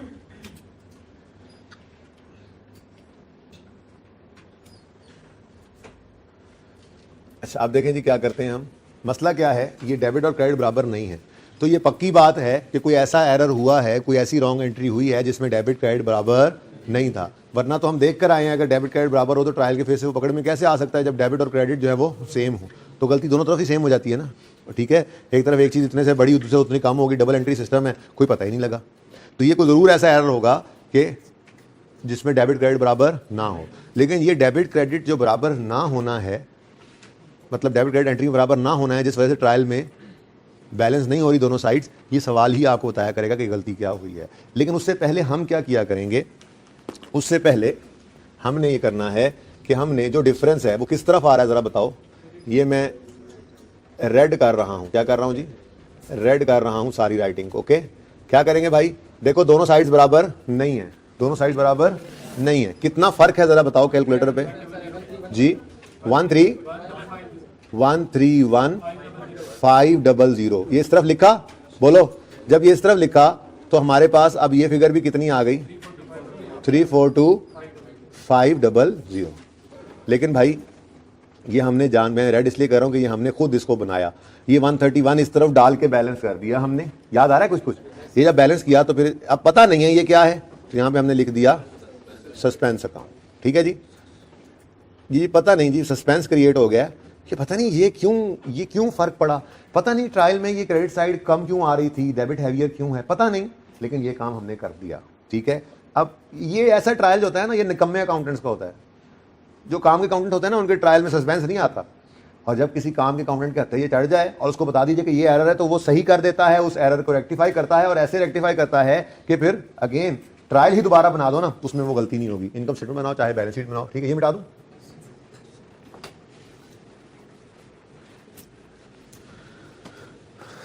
अच्छा। अब जब हमने ये ट्रायल देखा, कि ट्रायल मैंने खुद बनाया, ठीक है ना, ट्रायल में फर्क देखकर ये सीन क्रिएट करना ही पड़ता है आपको। ये रेड नजर आ रहा है सबको नजर आ रहा है, समझ आइए क्या हुआ है। ये 131,500 कहां से है पता लगा है, ये खुद लिखा है भाई, अभी थोड़ी देर पहले आपसे कैलकुलेट कराया। जो फर्क है, जिस तरफ कमी थी उधर डाल के दोनों साइड को बैलेंस किया और लिख दिया सस्पेंस अकाउंट। अब इस सस्पेंस को हमने गायब करना है। अब सवाल ने हमें बताया आगे ट्रायल के बाद, a credit purchase of 131 has been correctly posted to purchase account. रुक जाओ जरा, पहले ओरिजिनल एंट्री कर लेते हैं। ओरिजिनल एंट्री होना क्या चाहिए था, क्रेडिट परचेज है ना, मतलब एंट्री होनी चाहिए थी परचेजेज डेबिट क्रेडिटर क्रेडिट कितने से 131,500 से, ये होना चाहिए था। अब वो कहता क्या, गलती क्या हुई है, गलती क्या हुई है, कहता है was has been correctly posted to purchases। Okay, यानी रॉन्ग में भी कुछ सही हुआ, यानी परचेजेज हो गई डेबिट 131,500 से, but has not been posted to creditor account. लेकिन अगला कुछ काम हुआ ही नहीं, कुछ हुआ ही नहीं भाई, ठीक है, but has not been posted to. वो कह रहा है पोस्ट नहीं किया क्रेडिटर में, तो क्या क्या अज्यूम करें, कहीं और पोस्ट कर दिया, खुद से अज्यूम किए जाए, ऐसे थोड़े खुद से अज्यूम करेंगे। सवाल कहेगा कि has been posted to debtor account, मैं कहता अच्छा ठीक है जी गलती होगी, डेटर अकाउंट में भेज दिया। सवाल कहता है जी पोस्टेड टू मतलब परचेज रिटर्न अकाउंट, कुछ भी कह देता, हम वो बात मान लेते हैं, लेकिन अभी क्या है सवाल खामोश है। खामोश क्या, बल्कि वो कह रहा है कि उसमें पोस्ट नहीं किया क्रेडिटर अकाउंट में, तो फिर कहीं भी पोस्ट नहीं किया इसका मतलब, ठीक है जी। तो ये हमारी रॉन्ग एंट्री है, ये आपको लग रहा होगा एंट्री एंड होगी। तो बहरहाल मैंने ये लिखा है कि यहाँ पे कुछ भी जो है वो क्रेडिट नहीं किया गया, ठीक है। अब रेक्टिफाइंग एंट्री बोलो, परचेज डेबिट होना था, हो गया, कुछ ना करो। क्रेडिटर क्रेडिट होना था, नहीं हुआ, तो कर लो। अब मसला ये है कि यहां पर आके हम स्टक हो गए, क्रेडिटर क्रेडिट नहीं हुआ था, क्रेडिटर को क्रेडिट कर दिया, ये गलती तो सही हो गई, लेकिन अब डेबिट किसको करें, परचेज और डेबिट हुई पड़ी है ऑलरेडी, वो तो डबल डेबिट हो जाएगी। तो जब ऐसी सिचुएशन आ जाए तो फिर आप सस्पेंस अकाउंट को डेबिट कर दिया करते हैं, ठीक है, 131,500, ठीक है जी। ये तो मैंने आपको रेक्टिफिकेशन सिखा दी इसकी। अब बचपन में जिन लोगों ने फाइनल अकाउंट तक हिम्मत करके पढ़ा था, तो ट्रायल के फेस पर ही सस्पेंस को उड़ा दिया करते थे, ठीक है ना। क्यों, देखो ये क्रेडिट साइड पर नजर आ रहा है 131, क्या मतलब, ये क्रेडिट बैलेंस है, क्रेडिट बैलेंस है। जब इसको रेक्टिफाइंग एंट्री में डेबिट किया तो क्रेडिट डेबिट होकर जीरो हो गया ना, और बोलो फेस पे ही कर दिया करते थे। लेकिन चलो अभी चूंकि फिर जरा रिवीजन है, कुछ शक्लें ऐसे बन गई, फेस पे होने लगा। नहीं फेस पे नहीं, अपने फेस सही कर लो, मैं सस्पेंस अकाउंट बनाता हूँ, ठीक है ना। सस्पेंस अकाउंट बना करेगा हमारा, मैं वर्किंग मान, पता नहीं वर्किंग मान क्या, ओह अच्छा सब कुछ ही है, वाह वाह वाह वाह वाह वाह वाह। ये है जनाब prepare journal entry to rectify the error. ये देखो, ये है रिक्वायरमेंट नंबर ए, ये रिक्वायरमेंट ए थी सिर्फ ये, ओके, ये कोई नहीं है रिक्वायरमेंट, ये तो बानी ये कर सकेगा कोई तो कर ले। रिक्वायरमेंट बी क्या है, सस्पेंस अकाउंट बनाओ। बिस्मिल्लाह बना लेते हैं, तो वैसे ही बनाने लगे थे, आपने रिक्वायर कर लिया तो हम आपके मशकूर हैं। और सस्पेंस ओके, क्या हो गया, आपको ही कुछ हो गया, मुझे तो कुछ नहीं हुआ। अच्छा जी, अब ये देखो, ये देखो, सस्पेंस अकाउंट बैलेंस ट्रायल में किस तरह शो कर रहा है, तो जो इधर जिस तरह पड़ा हो ना बैलेंस, यहां पर ऐसे लिख दिया करेंगे एज पर ट्रायल। कितना जी, 131। और देखो ना, अगर मिसाल के तौर पे आप ये 100 लेजर में लिखना चाहें तो किस तरफ लिखेंगे, लेजर ओपन करके डेबिट साइड पे लिखेंगे ना, और बोलो प्लान डेबिट साइड पे लिखेंगे, और अक्यूमुलेशन आ रहा हो तो क्रेडिट साइड पे लिखेंगे। तो ये ऐसे ही है, ये एक अकाउंट है जिसका बैलेंस आ रहा है 131 किस तरफ, क्रेडिट साइड पे, तो आप उसको एज पर ट्रायल या अनएडजस्टेड कैरेट डाउन जो भी लिखना चाहें लिखेंगे तो क्रेडिट साइड पे। तो बोलो ये समझ आया, ट्रायल उठा के यहां ले आए। अब हमारी जादुई एंट्री आई और उसने आकर कहा सस्पेंस डेबिट हो जा, सस्पेंस, और ट्रांसपोजिशन एरर हो गया 131,500 को 135,100 लिखने लगा था। This is called transposition error, ये बताना चाह रहा था। ओके जी, 131,500 से सस्पेंस अकाउंट डेबिट, ये देखो मैं एक वैसे ही एडिशनल अकाउंट बना रहा हूं, बनाया नहीं करेंगे आप तो बड़े हो गए हैं, क्रेडिटर। हाँ जी, एंट्री देखो, सस्पेंस अकाउंट, ऐसे कैसे रेड से करेंगे एंट्री, ये तो एंट्री रेड से होनी चाहिए जी। सस्पेंस अकाउंट डेबिट, वेला हो गया, बैठो मैं इंट्रो वाली चीज पढ़ा, बड़ा रिलैक्स हो गया। सस्पेंस अकाउंट डेबिट, और मतलब मैं तो FR 1 भी पढ़ा ही रहा था, लेकिन आपको पहली बार ये चीज नहीं ना पढ़ने में आ रही, आपने पहले देखी तो आप बड़े रिलैक्स चेहरे नजर आ रहे हैं मुझे, बड़े खुश, ठीक है ना। तो आपकी ये रिलैक्स चेहरे देख के मैं खुद ब खुद ही खुश हो जाता हूँ। सस्पेंस डेबिट क्रेडिटर क्रेडिट, ठीक है। यहाँ पे क्या लिखा आपने, सस्पेंस, थोड़ा सा इधर लिख लो यार माजरत के साथ, ठीक है। चलो अच्छा, अब भाई क्रेडिटर, इधर देखो, मैं तो यूं कहता हूं कि क्रेडिटर जो नजर आ रहे थे कितने, 17,000, ऐसे ही नहीं बेचारे इतने थोड़े नजर आ रहे थे, असल में एक एंट्री नहीं हुई थी। बहरहाल ट्रायल में जो क्रेडिटर्स पड़े हैं उनको यहां ले आओ। इसको आप एज पर ट्रायल भी लिख सकते हो, आपको याद ही होगा, आप इसको अनएडजस्टेड कैरी डाउन भी लिख सकते हो। कुछ यादें ताज़ा हो रही हैं। अनएडजस्टेड कैरी डाउन वो BRS के अंदर, अनएडजस्टेड कैश बुक पे, डेटर कंट्रोल में अनएडजस्टेड डेटर्स, ये सारे होते थे। जो गलत पड़ा हुआ है बैलेंस उसको रीओपन कर लो, उसको ओपनिंग नहीं कह सकते, ये क्लोजिंग डेट के बैलेंसेज हैं। ये क्लोजिंग बैलेंसेज, यहां मैं ब्रॉड डाउन नहीं लिख सकता, कैरी डाउन है गलत है थोड़ा सा, तो अनएडजस्टेड कह के सही करके एडजस्टेड निकाल लो। यादें ताजा हो रही हैं? ओके, तो एज पर ट्रायल लिखो, चाहे अनएडजस्टेड कैरी डाउन लिख लो, मुझे दोनों पे कोई एतराज नहीं है, ठीक है, लेकिन कितना है ये सही लिखना। 17,000। डन जी? तो बोलो चलो भाई, चलो भाई, चलो भाई, क्लोजिंग निकालो, क्लोजिंग निकालो, सस्पेंस का क्लोजिंग बैलेंस बता दो। सस्पेंस का बैलेंस ही कोई नहीं बेचारे का बचा, बेचारा। और ये क्लोजिंग अब एडजस्टेड है, अब ये क्या है? एडजस्टेड है, कितना? 148,500, और ये एडजस्टेड बैलेंस बन गया। अब उसने सवाल में ट्रायल एडजस्टेड मांग लिया, मतलब ट्रायल बैलेंस मांग लिया है, तो भाई बना लेना ना। अब इधर देखो, ये 100 ऐसे ही आना है, 120 ऐसे ही आना है, स्टॉक इन ट्रेड ऐसे ही आना है, मैं यहीं पे बना देता हूं इसी को, ठीक है ना। अभी देखना, सवाल ही बदल देता हूं। उसके बाद डेटर ऐसे ही आना है, बैंक ऐसे ही आना है, क्रेडिटर ये नहीं आना। क्रेडिटर क्या आ जाएगा? अब एडजस्टेड आ जाएगा। क्रेडिटर्स कौन से आएंगे जी? एडजस्टेड। ओके, कितने? इधर लिख लो जरा ऐसे करके, 148,500, ये ऐसे ही आएगा, और ये अब नहीं नजर आ रहा। किधर गया? क्रेडिट पड़ा था ना, क्रेडिट बैलेंस पड़ा था ना, क्रेडिट पड़ा था ना इधर, क्रेडिट बोलो, क्रेडिट पड़ा था ना, डेबिट हुआ मतलब माइनस होकर कितना बच गया? 0। अब जरा चेक करो, 148,500 प्लस 194 कितना बनता है? चेक करो। नहीं ठीक है, नहीं कैलकुलेटर में चेक करो, ठीक है, आते बदे नहीं आए तुम किया, फिर करो, जब मैं कह रहा हूं कर लो ना यार। सही हो गया? यस हो गया काम, डन, ओके। ये कुछ नोट करना है तो कर लें, ये रिक्वायरमेंट सी है मेरी, ओके। ये जिसमें सस्पेंस नहीं आ रहा, वैसे तो ओरिजिनल सवाल में भी नहीं आ रहा था, मैंने जबरदस्ती डाला है, ठीक है ना, एक रो इंसर्ट करके, ओरिजिनल सवाल में तो नहीं था ये, ठीक है। अच्छा, जब वो बच्चों सच्चों वाले सवाल नहीं करेंगे हम, जो डायरेक्ट बड़े बड़े सवाल थे ना 3-4, वही हमने करने हैं। वो सिब्बी वाला हो गया, टाइमथी हो गया, ऐसे बड़े बड़े ना 3-4 सवाल। नलतर वाला तो आपको नहीं करवाना ना, वो तो आप वो क्या करना है, फाइनल अकाउंट्स तो है नहीं सिलेबस में, ये बात भी है ना। लेकिन हो सकता है वो इनकम एक्सपेंडिचर के अंदर बैलेंस शीट गलत दे दे और क्या करो, बैलेंस शीट सही तो क्या करोगे, ठीक है ना, रेक्टिफिकेशन। यहाँ पे सवाल है मौजूद, मैंने कहा ये वही सवाल है, इंशाल्लाह आपको, आप ऐसे ना आप तारा दम हो जाएंगे इन सवालों को देखा, आप कहेंगे वाह वाह, क्या कहेंगे? वाह वाह, सुभान अल्लाह। ओके, दुनिया में जन्नत के मजे आ रहे हैं। करेक्शन ऑफ एरर पढ़ के आए थे, फिर आ गया सिलेबस में, जैसे FA 2 वाले आज इस दफा कहेंगे वाह वाह, IFRS 15 पढ़ के आए थे, फिर आ गया। हाँ जी, चलें आगे हैं। IAS 18, हाँ यार, ये उनको वाकई बहुत बड़ा लॉस है, मैं सचमुच कह रहा हूँ, बहुत ज़बरदस्त स्टैंडर्ड है और वो मिस कर रहे हैं। तो थोड़ा बहुत तो उनको वैसे हल्का फुल्का कहीं ना कहीं बताना भी पड़ जाता है, लेकिन वैसे वो बहुत बड़ा लॉस है। ओके भाई, ये देख ले ट्रायल, सब कुछ ऐसे ही किया था हमने भी, सस्पेंस अकाउंट सब ऐसे ही है जी, डन हो गया। अच्छा, एग्जाम्पल 2 में लिखे होमवर्क, एग्जाम्पल 2 में लिखे होमवर्क, देखें बेसिक बात वही है, बेसिक बात वही है। इधर देखें, मसला क्या होगा, ट्रायल को देखते ही, आपको ट्रायल को देखते ही खुद नहीं करना पड़ता, बल्कि आपको तो ट्रायल में खुद निकाल के डिफरेंस सस्पेंस दे देता है। उसको पता है कि बच्चे ने पर्चे में गौर कहाँ करना होता है, क्लोजिंग में बैलेंस सही आ रहे नहीं आ रहे, तो चला ही ना जाए कहीं पे, सीधा ही आगे, ठीक है ना।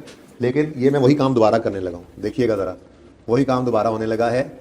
ये दोनों में क्या है फर्क, दोनों बैलेंसेज में क्या है, किधर बैलेंस कम पड़ा है, डेबिट साइड पे। पिछले सवाल में किधर कम पड़ा था, क्रेडिट साइड पे, ठीक है। अब कितना कम है, 5457 को इधर लिख दिया और नीचे कर दिया टोटल बराबर 537,957,0900। सही है भाई, डन हो गया, बराबर हो गए। इसके आगे आके लिखो सस्पेंस अकाउंट।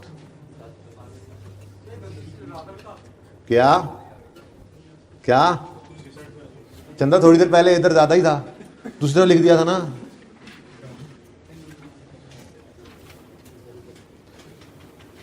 जी बच्चों, अच्छा अब देखो, एक ही एरर नहीं होता, मल्टीपल एरर्स मिलकर बैलेंस कुछ आ रहा है, लेकिन ये 5457 हो सकता है गलती ना हो, कोई डेबिट गलत हुए हो, कोई क्रेडिट गलत हुए हो और मिलाकर ये इम्पैक्ट आया पड़ा हो। तो ऐसी सिचुएशन आपको नजर आ रही है सवाल के अंदर। एक नजर पढ़ लेता हूँ, कोई ऐसी चीज तो नहीं है जो आपको समझ ना आए।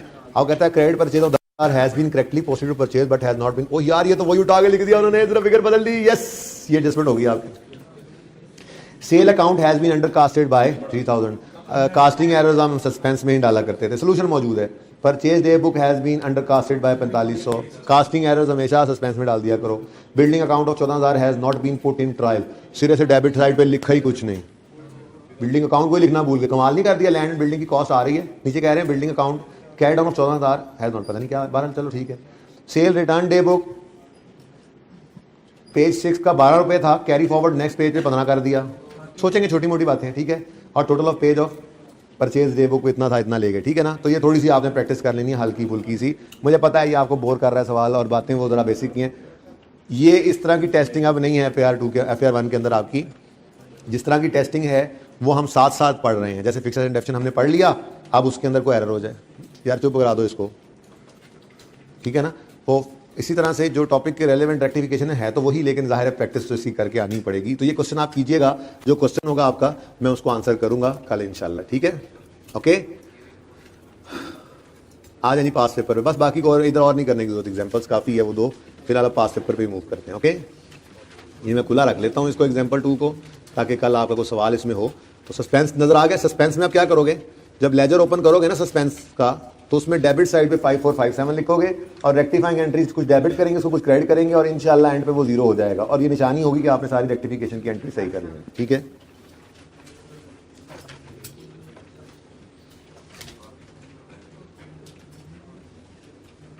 अच्छा जी, कितने बच्चों ने घर पे अटेम्प्ट किए थे ये 2 सवाल, स्काई इलेक्ट्रॉनिक्स और माशाल्लाह 2 बच्चों ने कर ली, 3 4 बच्चों ने, 4-5 बच्चों ने कर दिए यार ये क्या मसला है, आखिर में दूसरी लाइन और तीसरी लाइन वालों को बोले जा रहे हैं।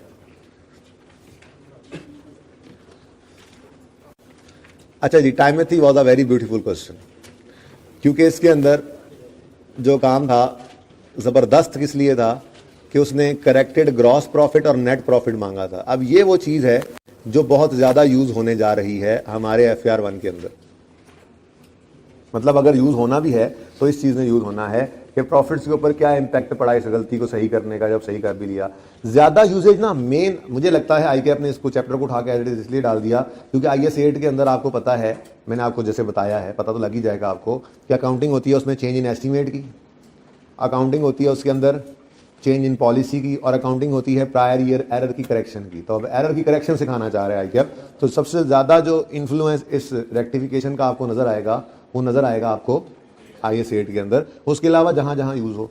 तो ये प्रॉफिट वाले सवाल, इसीलिए प्रॉफिट वाला सवाल मैंने आपको पहले ही दे दिया, ठीक है, ताकि आप इसको थोड़ा सा मेहनत से देख लें। तो एक नज़र इन एडजस्टमेंट्स को देख लेते हैं, ठीक है, अब टाइम कम है तो मैं सिर्फ इनको एक एडजस्टमेंट्स को एक नज़र देख लेता हूँ, इनमें कोई मसला तो नहीं है, और एक सवाल और आप ऐड कर देता हूँ, ठीक है ना, CB वाला, या देख लेते हैं कोई एक। उसके बाद इनको 1 बाय 1 मैं करवाऊंगा, ये सारे सवाल मैंने करवाने हैं, तो इन 3 में से 2 इंशाल्लाह कल हम कर देंगे, एक टाइमथी करेंगे और एक इसके अलावा हो सकता है टाइम ज़्यादा हुआ तो CB की तरफ चले जाएंगे, वरना स्काई एंटरप्राइजेस पढ़ लेते हैं। नहीं ये नहीं टेस्ट में आएंगे, टेस्ट में तो फिर कुछ और ही आएगा भाई। कंप्यूट करेक्टेड ग्रॉस प्रॉफिट, देखो भाई टेस्ट के लिए आप तैयार हो कि नहीं तैयार? तैयार हो, अब माशाल्लाह तैयार हो, ठीक है। आज ही क्या पढ़ा यार तुमने, 6 महीने से ये पढ़ रहे हो, अगर तुम अभी भी तैयार नहीं हो इसके लिए तो तुम तो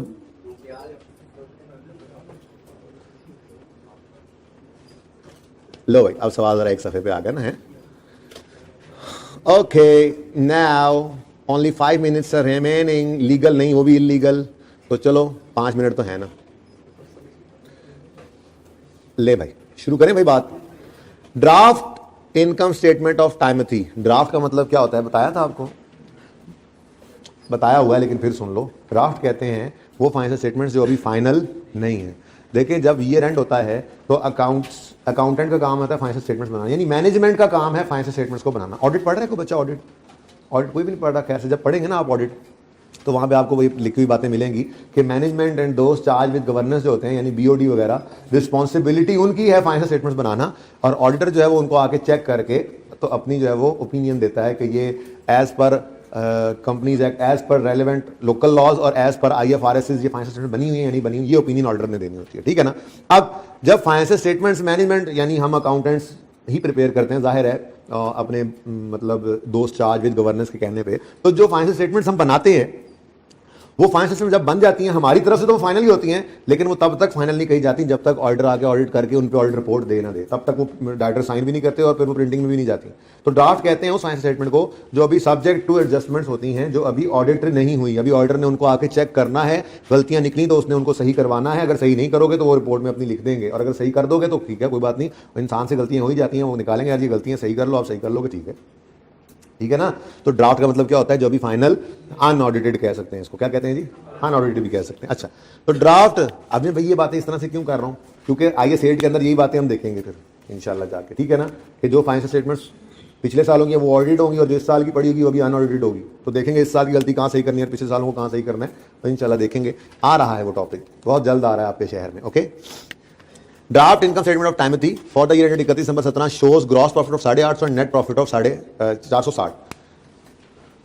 ग्रॉस प्रॉफिट भी दे दिया उसने और नेट प्रॉफिट भी दे दिया, ठीक है। अब जो ओरिजिनल सोल्यूशन तो आपको याद होगा उधर उस वक्त, वो तो अब किताब ही नहीं है ना आपके पास, सोल्यूशन तो मैं खुद ही आपको दूंगा, ठीक है। तो बल्कि सोल्यूशन वो होगा जो कल क्लास में बनाएंगे, ठीक है ना, वही सोल्यूशन होगा। आईकेएम ने जब सोल्यूशन दिया था तो आईकेएम ने क्या किया था, हर एरर को दोनों तरफ लिया था, चाहे वो ग्रॉस प्रॉफिट वाला है चाहे नेट प्रॉफिट वाला है। देखो मैं कहना क्या चाह रहा हूं, मैं कहना ये चाह रहा हूं कि sale less cost of sale GP होता है, उसके बाद add other income less expenses और फिर हम पहुंचते हैं नेट प्रॉफिट तक। अब देखो जो चीजें इस GP को इंपैक्ट कर जाएं, सेल बढ़े तो GP बढ़ेगा, अल्टीमेटली नेट प्रॉफिट भी बढ़ेगा, कॉस्ट ऑफ सेल बढ़े GP कम होगा, अल्टीमेटली ये भी कॉस्ट ऑफ सेल कम हो GP बढ़ेगा अल्टीमेटली। मतलब कहने का ये है कि GP का हर इंपैक्ट नेट प्रॉफिट पे आता है। अब आईकेएम ने अपने सोल्यूशन पता क्या किया था, मिसाल के तौर पे परचेज कोई गलत रिकॉर्ड हुई है तो आईकेएम ने कहा सोल्यूशन में ये दिखाया कि परचेज जब सही करेंगे तो परचेज बढ़ गई मिसाल के तौर पे, तो परचेज के बढ़ने से कॉस्ट ऑफ सेल बढ़ गई, कॉस्ट ऑफ सेल के बढ़ने से GP कम हुआ। अब वो GP को भी कम किया उन्होंने, नेट प्रॉफिट को भी कम किया। लेकिन मैंने उस वक्त बच्चों को इंट्रो में भी यही बताया था, और अब जो पहली बार ये चीज़ देख रहे हैं ये पहचान ना करेंगे इंट्रो में, भाई अगर इंट्रो में पढ़ाया हुआ ना पढ़ाना तो मैं अभी सुबह से मैंने कुछ भी नहीं किया और मैं रेक्टिफिकेशन करवाए जा रहा हूँ। अभी तक बेस से ही उठे हम, ये बिल्कुल बेस से ही लेकर इतनी ही बातें हम किया करते थे स्टार्ट में, रेक्टिफिकेशन की उतनी ही की हैं हमने, ठीक है ना। इससे पहचानो अगर जो मैं कहता हूँ इंटर में आप पढ़ के आए हैं और कोई जुर्म नहीं है, कोई नहीं पढ़ के आया तो नहीं पढ़ के आया, ये सही नहीं पढ़ा था उसी के लिए तो दोबारा पढ़ाया जा रहा होता है, ओके। अच्छा, तो बाहर अगर बिल्कुल इंटर नहीं पढ़ी तो उनकी क्लास ही दूसरी है। अच्छा, मैंने ये कहा था बच्चों को, या मैं अब ये कह रहा हूं कि सादा सी बात है भाई, जो GP का इंपैक्ट है वो ले लो, उसको नेट प्रॉफिट पे शो मत करो, एक ही बार एंड तक पहुंच जाओगे, जब एंड तक पहुंच के देख लेना GP पे टोटल इंपैक्ट क्या पड़ा है, वो एक ही फिगर उठाकर नेट प्रॉफिट पे एक ही दफा इंपैक्ट डाल देना, ठीक है ना। अच्छा, अब ट्रांजैक्शंस पढ़ते हैं, बड़े मजे का सवाल था, बड़ा घुमाने वाला सवाल है, ठीक है ना। जैसे invoice of 3700 was debited to purchases but goods received after year end were not included in closing inventory. Goods हम रिकॉर्ड करते हैं जब वो रिसीव हो जाए, ठीक है। अब वो कह रहा है गुड्स रिसीव ही नहीं हुई और हमने क्या किया है, हमने रिकॉर्ड कर ली है परचेजेस, तो परचेज को क्या करना चाहिए, फिर रिवर्स करेंगे। अब परचेज का इंपैक्ट पड़ेगा GP से ऊपर, ठीक है, और GP से ऊपर पड़ेगा तो उसका इंपैक्ट GP पे तो दिखा देंगे, लेकिन नेट प्रॉफिट पे भी साथ ही मत दिखाना, बल्कि क्या करना, नेट प्रॉफिट वाली साइड को भी खाली रखना, ठीक है ना।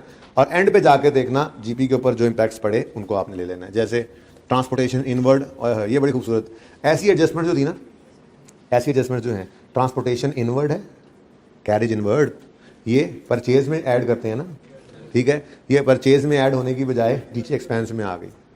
अब ये एक ऐसी चीज़ है, ठीक है, वो क्या कह रहे हैं, ट्रांसपोर्टेशन इनवर्ड थी, गलती से उसको आउटवर्ड बना दिया। अब ये एक ऐसी चीज़ है जो कि यहाँ पर नहीं होनी चाहिए थी, रिकॉर्ड हो गई है, तो यहाँ से रिवर्स करेंगे तो उसका इंपैक्ट सिर्फ नेट प्रॉफिट पे पड़ेगा। और यहाँ रिकॉर्ड होनी चाहिए थी, GP से ऊपर नहीं हुई रिकॉर्ड, तब रिकॉर्ड करेंगे तो उसका इंपैक्ट GP पे भी पड़ेगा और नेट प्रॉफिट भी पड़ेगा। अब आईकेएम ने क्या किया, जब यहाँ पर नेट इंपैक्ट 0 होता है तो वो लिखा ही नहीं सोल्यूशन में, बच्चा कंफ्यूज हो जाता है। मैंने आपको इसीलिए कहा कि अलग अलग सोचो, नेट प्रॉफिट में जो असर है सिर्फ वो ले लो, और जो ग्रॉस प्रॉफिट में चेंज किया उसका असर सिर्फ ग्रॉस प्रॉफिट में ले लो, उसका नीचे वाला इंपैक्ट अभी ना लो, कल ये सवाल करवाऊंगा, ठीक है ना। तो खूब अच्छे तरीके से इसकी अटेम्प्ट करके आनी है आप, ठीक है ना। ऐसी एडजस्टमेंट्स हैं, बहरहाल देखिए एडजस्टमेंट्स होंगी आपको। टाइमथी अभी भी होमवर्क में है, क्लास का टाइम खत्म हो गया है, और सिब्बी भी होमवर्क में है। तो आपके होमवर्क में 3 सवाल हैं। आप स्काई इलेक्ट्रॉनिक्स पास पेपर नंबर 13, क्योंकि MCQs का टाइम तो आपका ओवर है, ठीक है, MCQs का टाइम तो अब ओवर है, वो तो आपने कर लिए हुए हैं IAS 16 के। अगर नहीं किए किसी ने तो उसका अपना कसूर है, वो खुद एक्स्ट्रा टाइम लगाए, मुझे नहीं पता। ये पास पेपर 13 स्काई इलेक्ट्रॉनिक्स, ये भी आपका होमवर्क हो चुका हुआ है, ठीक है ना, टाइम गुजर चुका हुआ है इसका, वो तो अब मैंने डिस्कस नहीं किया इसलिए बात आगे बढ़ गई, ठीक है। 14 क्या है, टाइमथी 14 TE 14 टीई, ये पुराना होमवर्क कैरी फॉरवर्ड हो गया और आज का नया होमवर्क तो सिर्फ एक ही है 15 सिब्बी। एग्जाम्पल 2 तो पहले लिखी हुई है ना, नहीं लिखी हुई, चलो लिख दीजिए एग्जाम्पल 2 भी कर लीजिएगा। ना दिल करे तो ना कीजिएगा, ये 3 सवालों पर जरूर ट्राई करके आइएगा, वो चीजें तो हो ही जाएंगी। ठीक है जी, अल्लाह हाफिज़।